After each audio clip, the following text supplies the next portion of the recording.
Gift of the Lilmothiit, a book for intrepid adolescents by Chanel Cess. Khazir bounded ahead, his feet skittering lightly over the grass-covered rocks. He said his people's camp wasn't far, but he'd said that every morning since the two of them had left Jeti's tribal lands. Jeti was starting to feel her tolerant tree shake loose from its roots.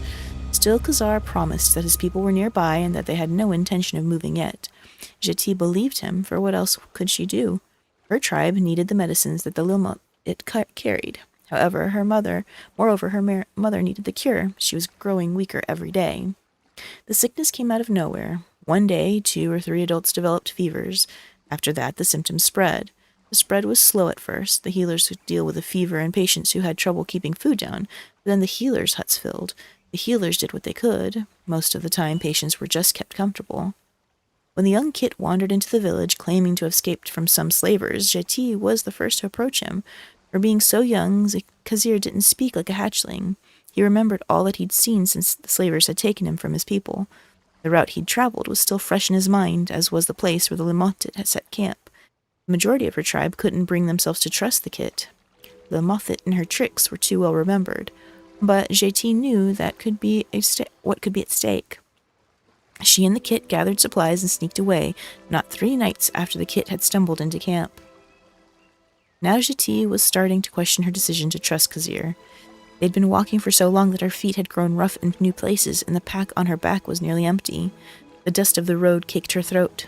It had been days since they'd seen anyone else traveling. If she didn't know any better, Jeti would say that no one ever walked this path before. But there were footprints in the dust, and the undergrowth was cut away from the ground.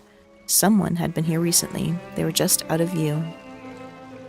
The Kit climbed atop another boulder and let out a shout, full-throated cheer. "Here! We're here!" Jeti scrambled up the pile of rocks on willowy legs to stand next to her young traveling companion and look down into the ravine.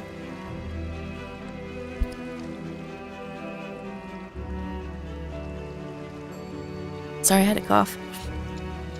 There were the signs of a camp. Embers and charcoal gathered in a tight circle, holes poked into the ground from tent poles, and an assortment of wood lying around, as well as tracks leading east. Jeti felt her spine slink in disappointment. The Lilmothiit may have been here, but they were moved on. Jeti walked in silence through the abandoned camp while Khazir scampered about, looking behind rocks and trees as if a member of his tribe was going to pop out and welcome him back. They circled the camp, moving through the valley as the sun shone brightly above them. There wasn't anything left in the camp besides ashes and some holes. The trip had been over nothing. Khazir was never going to reunite with his people, and Jeti failed in her mission to retrieve the medicine her mother so desperately needed.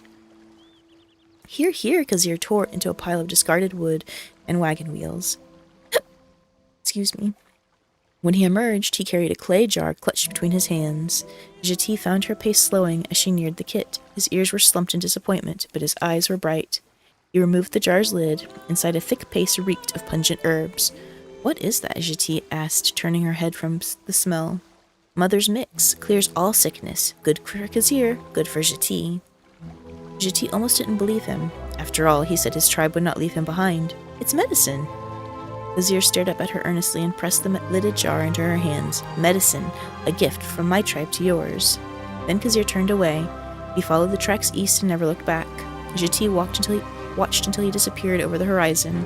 Then she took the gift of the Lilmothiit and went to administer it to her mother, and the rest of the sick huddled in the healers' huts.